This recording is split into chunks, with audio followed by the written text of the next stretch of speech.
রেলের ঊর্ধ্বতন কর্তৃপক্ষের অনুসন্ধানের আগাম প্রস্তুতির জন্য ঘিরে দেওয়া হলো রেল লাইনের পাশে সমস্ত গুরুত্বপূর্ণ রাস্তা। সাংসদ জানালেন পরবর্তীতে খুলে দেওয়া হবে। তৃণমূলের প্রশ্ন, এই লুকোচুরি কেন? সম্প্রতি নদিয়ার শান্তিপুর গোবিন্দপুর বাজার পার্শ্বস্থ রেল লাইনের ওপর একটি ভয়াবহ দুর্ঘটনায় একজন সাধারণ মানুষের মৃত্যু ঘটে।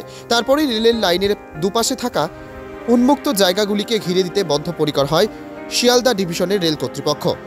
যদিও এর আগে শান্তিপুর থেকে শিবনগর কিংবা কৃষ্ণনগর যাওয়ার বেশ কিছু জায়গায় রেল লাইনের পাশে যাতায়াতের রাস্তা উন্মুক্ত থাকার কারণে সেই সব জায়গা পরিদর্শন করেন রেলের উচ্চপদস্থ আধিকারিকরা। তবে গতকাল রাতে হঠাৎই লোহার পোল বসিয়ে বন্ধ করে দেওয়া হয় শান্তিপুরে একাধিক রেল লাইন পার্শ্বস্থ পথ।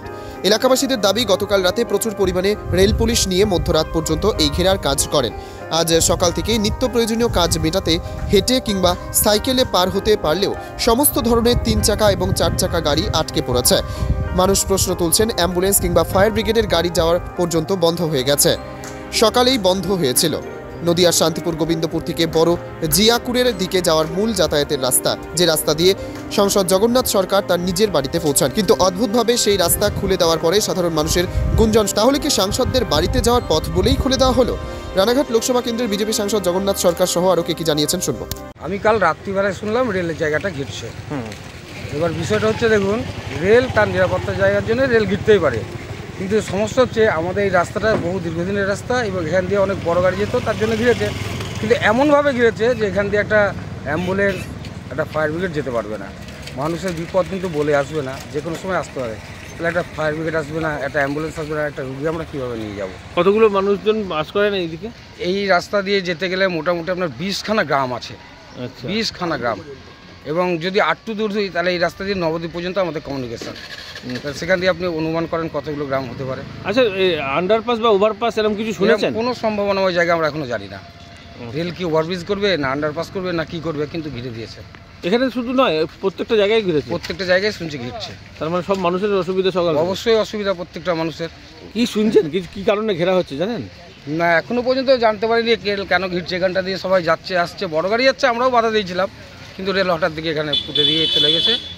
এখানে তো স্কুল কলেজ বা অন্যান্য জায়গায় সমস্ত, এখানে স্কুল কলেজ হাট বাজার খেলার মাঠ সামনে। আপনার নাম আর কোথায় বাড়ি? পরিবেশ পাল, গোবিন্দপুর গাছতোড়া। কি নাম?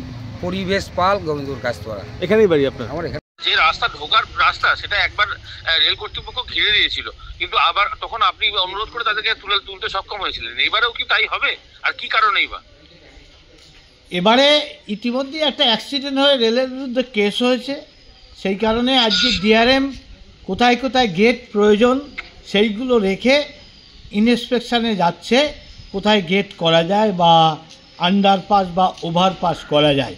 সেই রেল গতিশীল করার জন্যই ডিআরএম ইনস্পেকশানে আসছে বলে আপাতত করেছে। আজকের ইনস্পেকশান হয়ে গেলেই ওটা তুলে দেওয়ার ব্যবস্থা করে রানিং ব্যবস্থা করে দেবো। জগন্নাথ, প্রত্যেকটা রোডের পাশ থেকে যেমন সার্ভিস রোড থাকে, সেরকম রেল লাইনের পাশ থেকেও সার্ভিস রোড হওয়া উচিত, এটা দাবি করেছেন গোবিন্দপুর বাজারের সংলগ্ন মানুষজন। সেটা কি আদৌ সম্ভব হবে? না, সার্ভিস রোড যেখানে আবশ্যিক প্রয়োজন আছে অবশ্যই সেখানে হবে। আর এই সার্ভিস রোডের যে ব্যবস্থাটা, সেটা রেল কর্তৃপক্ষের ব্যাপার না, সেটা হচ্ছে রাজ্যের বিষয়। রাজ্য রোড যদি করে দেয় হতেই পারে, না হওয়ার কি আছে।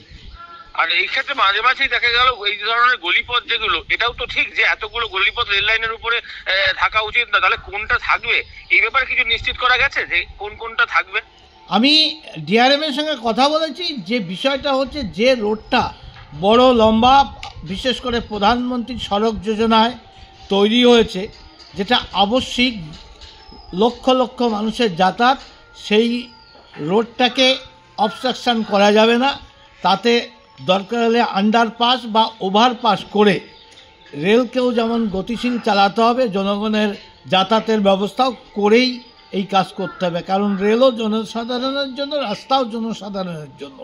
তাই উভয় স্বার্থ হচ্ছে জনগণের, সেই জনগণের স্বার্থ যাতে বিঘ্নিত না হয় সেই দিকে দৃষ্টি রেখেই রেলকে ব্যবস্থা নিতে হবে। বড় জিয়াকুরের দিকে ঢোকার রাস্তা বা জাতীয় সড়ক থেকে, এবং এদিকে গলাইদড়ি বটতলা থেকে ওই বাইপাসে 12 নম্বর বাইপাসে যাওয়ার যে রাস্তা, এগুলো তো অত্যন্ত গুরুত্বপূর্ণ। এগুলো তো যদি এভাবে পোল পুঁতে দেওয়া হয় তাহলে মানুষজন যাবে কোথা দিয়ে? না, সেটা তো বলাই হচ্ছে যে প্রধানমন্ত্রী সড়ক যোজনার রাস্তা, যেগুলো লক্ষ লক্ষ মানুষের বাস যাতায়াত আছে প্রতিদিন হাজারো হাজার লোকের, তাই সেই রাস্তাগুলোকে অবস্ট্রাকশন করা যাবে না। তার জন্য প্রয়োজনীয় পদক্ষেপ নিয়ে যাতে মানুষ যাতায়াত করতে পারে তার ব্যবস্থা গ্রহণ করতে হবে। আজকে তো শোনা গেল যে জিআরএম আসছেন স্টেশনে, রেলওয়ে স্টেশনে অমৃত ভারত প্রকল্প দেখার জন্য। তো সেক্ষেত্রে কি এখানে এই ঘটনাস্থলগুলোতে আসবেন? কারণ মাঝে মধ্যে তো সমস্যা তৈরি হচ্ছে, সম্ভাবনা আছে। ওনার সঙ্গে কথা হয়েছে, অমৃত ভারত স্টেশনও যখন দেখতে আসবেন এবং 3টি জায়গায় গেট করার জন্য অর্থাৎ মানুষের সাধারণ যাতায়াতের জন্য উনি ইন্সপেকশনে যাবেন। আর সেই কারণেই আপাতত ওটা বন্ধ করা হয়েছে এবং উনি চলে গেলে পরেই যে গুরুত্বপূর্ণ রাস্তাগুলো তার যে চলাচল ব্যবস্থা বন্ধ আছে সেটা ঠিক করা হবে। আপনি ওখানে যাবেন? ঘটনা যে জায়গাগুলো আটকানো হয়েছে সেখানে আমার কথা আছে, আমি পারলে আমি যাব, যদি টাইম অ্যাডজাস্টমেন্ট হয় তাহলে আমি যাব।